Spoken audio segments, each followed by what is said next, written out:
You're getting married tomorrow, but instead of choosing your partner, your parents sold you off. At age 12, to secure a business deal, your wedding night, a public spectacle, where guests literally watch you get into bed, and if you survive the traumatic childbirth that's almost guaranteed to follow, congratulations. You've got maybe a 50/50th chance. Your spouse won't beat you to death legally. Welcome to medieval marriage, where till death do us part was less romantic vow and more realistic timeline. Think your dating life is rough? Try living in an era where your father could literally sell you to the highest bidder before you learn to walk. Where your wedding night came with an audience, where pregnancy was Russian roulette and divorce was about as achievable as flying to the moon. By the time we're done here, you'll be thanking every dating app. Because compared to what our ancestors endured in the name of marriage, even your worst breakup looks like a fairy tale ending. Don't forget to subscribe, and let's dive into the medieval marriage nightmare that makes modern dating look like paradise sold before you could say, I do. Let's start with Margaret Beaufort, who lived at the very end of the medieval period and would become the mother of the Tudor dynasty at age 6. Her guardians married her off to John Deol in what was essentially a real estate transaction. Margaret never even recognized this marriage. She was literally too young to understand what was happening to her, but the adults around her, they knew exactly what they were doing, securing control of her massive inheritance 3 years later. When the political winds shifted, they dissolved that marriage like it never happened and sold her again, this time too. Edmund Tudor, who was 24 years old, Margaret was 12. Now here's where it gets worse. While medieval law technically allowed marriage at these ages, there was an unspoken rule that you waited until the girl was at least 14 before making the marriage official. Edmund Tudor decided he couldn't wait within months of their wedding. 12-year-old Margaret was pregnant, but Margaret's story wasn't unique. Take Isabella of Valois, daughter of the King of France in 1396. She was married off to King Richard II of England. Isabella was 6 years and 5 days old. Her trousseau, the goods she brought to marriage, literally included her dolls and miniature silver furniture for them. The wedding contract specified that the marriage couldn't be consummated until her 12th birthday. Even by medieval standards, this was acknowledged as extreme. Here's what most people don't realize.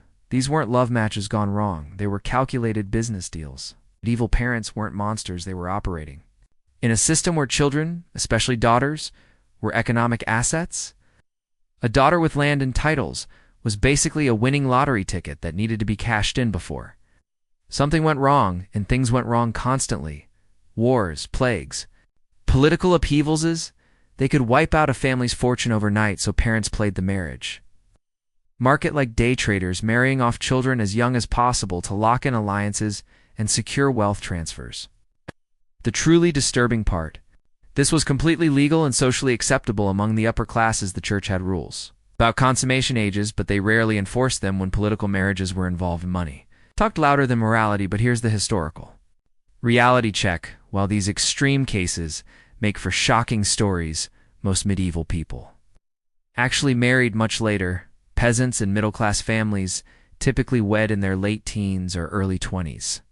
These child marriages were primarily a rich people's problem, a consequence of having too much wealth and power to gamble with. Still, for the Margarets and Isabellas of the world, childhood ended the moment someone decided their inheritance was worth more than their innocence and the real nightmare. This was just the beginning of their marital ordeal. These late medieval practices would eventually give way to the slightly more humane, early modern period. But for Margaret's generation, they were still trapped in the medieval marriage systems. Darkest traditions, the wedding night horror show. Maybe. Now let's talk about what happened after you said, I do, because medieval wedding nights came with a side of public humiliation that would make reality TV producers blush. Welcome to the wedding ceremony. A tradition so intrusive it makes modern wedding photography look respectful. Here's how it worked after the wedding feast. Your friends, family, and basically anyone who felt like watching would escort you to your bedroom, not to drop you off to actively participate in getting you ready for your wedding night. The women would take the bride to the bedchamber, strip her down, comb her hair, and put her into bed while offering helpful advice about what was about to happen. Meanwhile, the men would do the same with the groom. Then they'd bring him in, make sure got into bed with his new wife, and the real fun would begin. a priest would bless the marriage bed for fertility. Then came the stocking-throwing bridesmaids, and groomsmen would sit on either side of the bed and throw the couple's stockings at them. A direct hit supposedly meant that thrower would be the next to marry.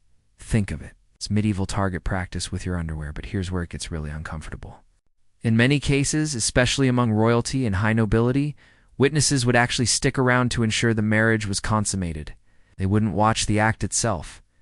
Even medieval people had some boundaries, but they'd wait outside the bed. Curtains and expect evidence. Take the case of Margaret of York's wedding to Charles, the bold Duke of Burgundy, in 1469. This was such a significant political union that the bedding ceremony became an elaborate affair with numerous noble guests. Chronicling every detail, the pressure was enormous, because if the marriage wasn't consummated, it could be annulled, and all those political alliances would crumble now before you think.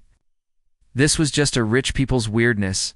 Understand the logic behind it. In a world where marriage was primarily a legal and economic contract, consummation was what made it official and binding. No.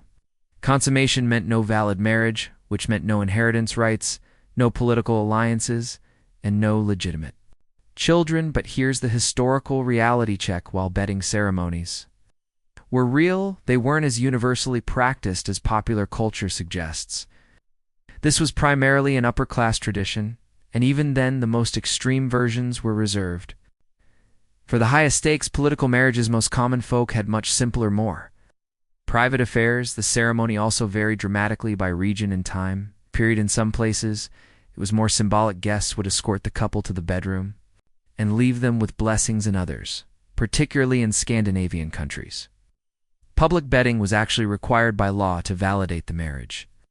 Even royalty eventually got tired of this invasion of privacy. King Charles I of England famously barred the door to his bedroom and refused to participate in the tradition, but the custom lingered for another century among various social classes.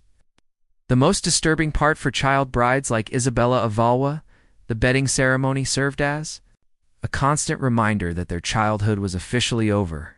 Even if actual consummation was delayed, Isabella went through this ritual at age 6, dolls and all, knowing that she was now someone's property. You don't learn this in history classes out there, but these ceremonies weren't just about tradition. They were about control, ownership, and public verification of what should have been the most private moment in a couple's life. Childbirth, a death sentence if you thought the wedding night was traumatic. Wait until you hear about what came next. In medieval times, getting pregnant wasn't a blessing. It was essentially playing Russian roulette with your life every single time. Let's return to Margaret Beaufort, because her story perfectly illustrates the nightmare of medieval childbirth. Remember, she was only 12 when Edmund Tudor got her pregnant. When Edmund died of plague while she was 7 months along, Margaret had to make a dangerous winter journey to Pembroke Castle while heavily pregnant. For a 13-year-old girl, this was almost unthinkable. On January 28, 1457, Margaret went into labor, according to her confessor, Bishop John Fisher, who documented the event. It was a miracle that a baby could be born of so little a personage.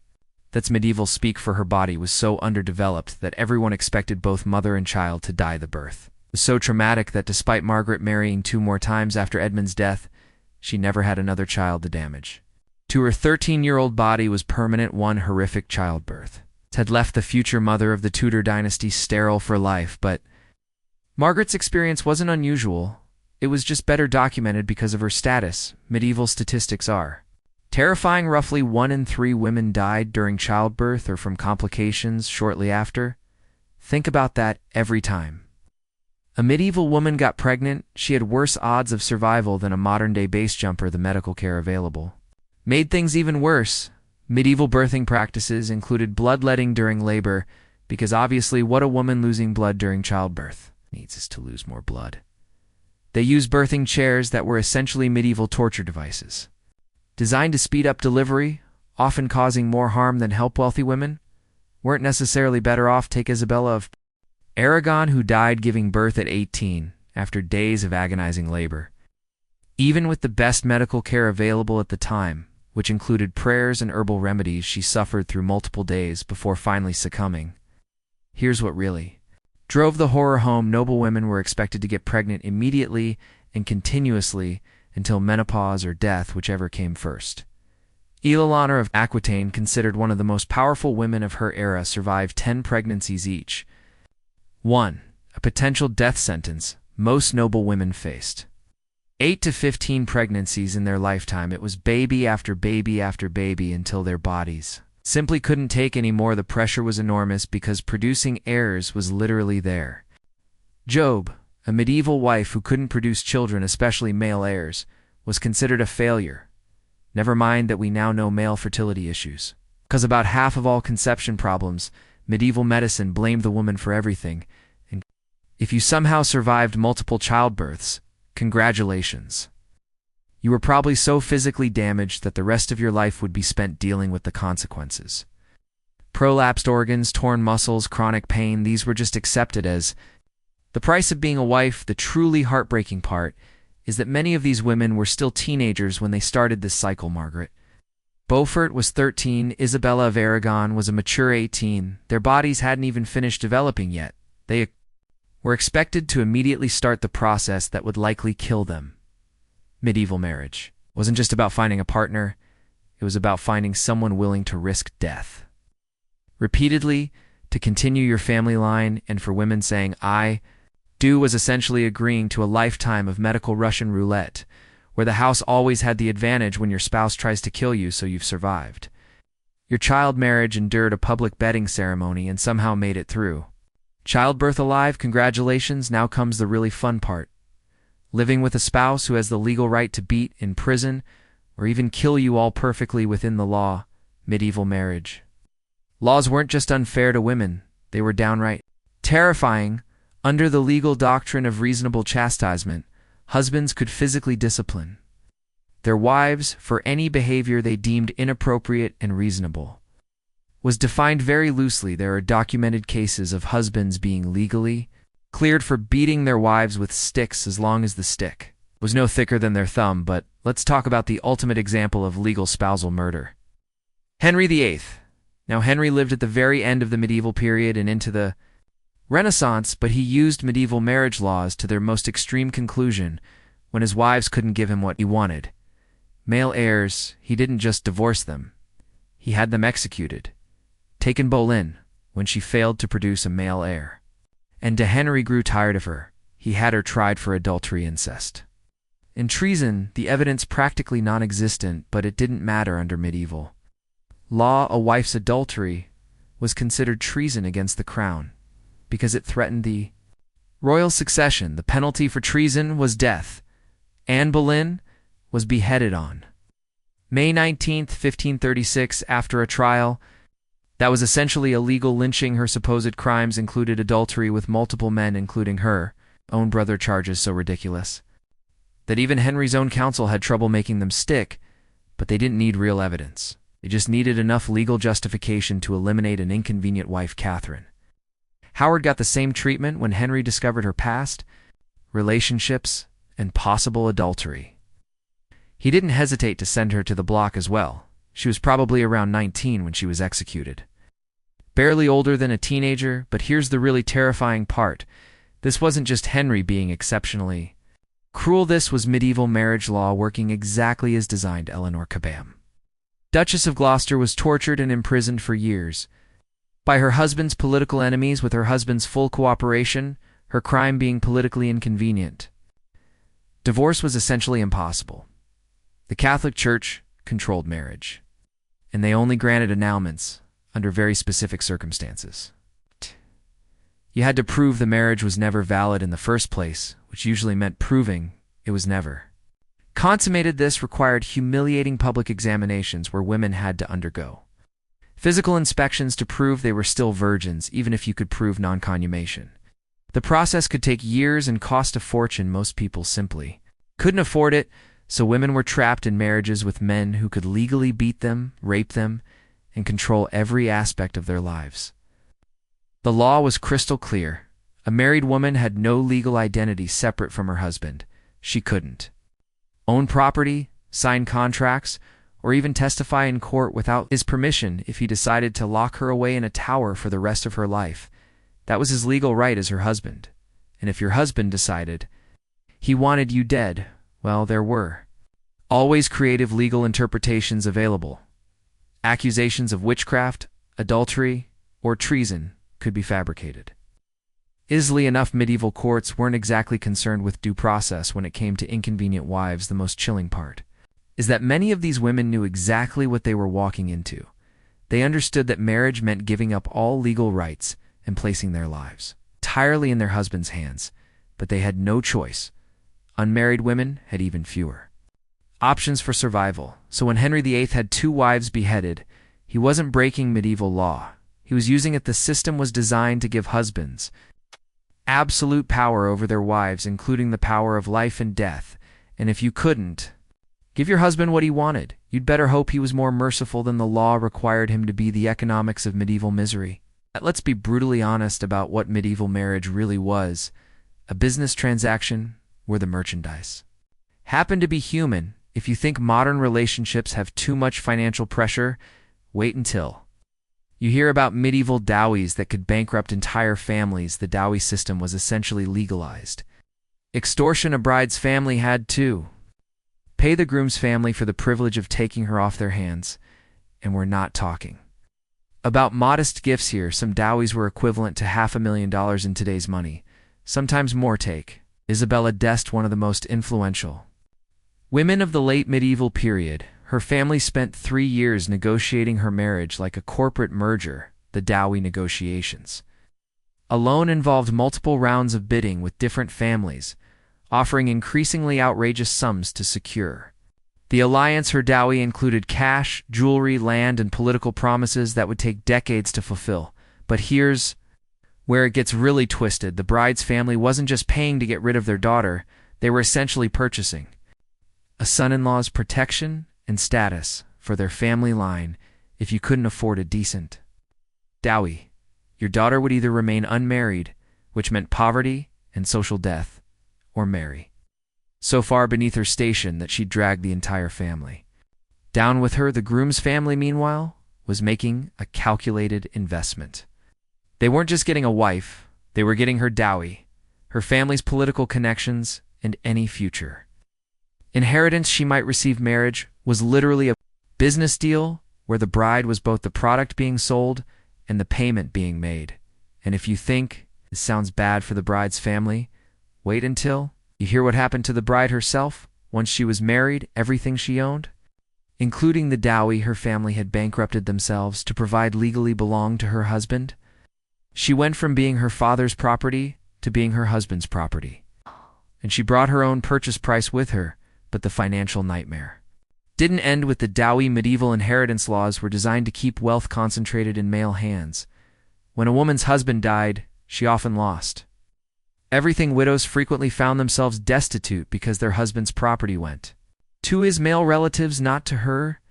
This created a vicious cycle where desperate widows would remarry quickly, not for love but for survival.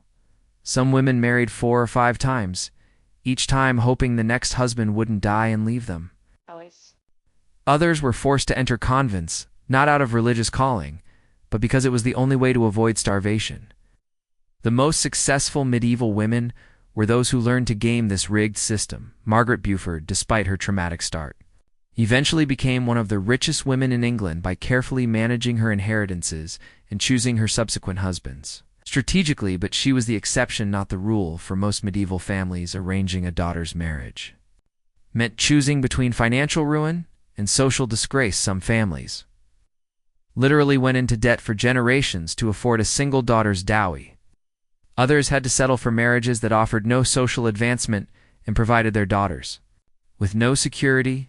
The cruelest irony, even after bankrupting themselves to provide a dowry, families had no guarantee their daughter would be treated well once the marriage was complete, and the dowry paid. The bride's family had no legal recourse. If the husband turned out to be abusive or neglectful, the money was gone, the daughter was legally dead to them, and they were stuck with the debt. This wasn't marriage, it was human trafficking with a religious ceremony. Attached medieval couples weren't joining their lives together, they were completing a business transaction that treated women as both commodities and currency.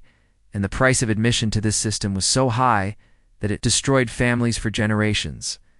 Love, compatibility, happiness, these were luxuries that most medieval families simply couldn't afford when your daughter's marriage could either elevate your family status or destroy it financially. Romance was just another word for fiscal irresponsibility. Death do us part. Here's the ultimate medieval marriage. Plot twist all. That trauma, financial ruin, and legal oppression we've been talking about, you probably wouldn't have to endure it for very long, because medieval marriages came with a built-in expiration date. Death, the average medieval marriage lasted about 15 to 20 years, not because couples grew apart or fell out of love, but because one of them died, usually the wife, thanks to all that.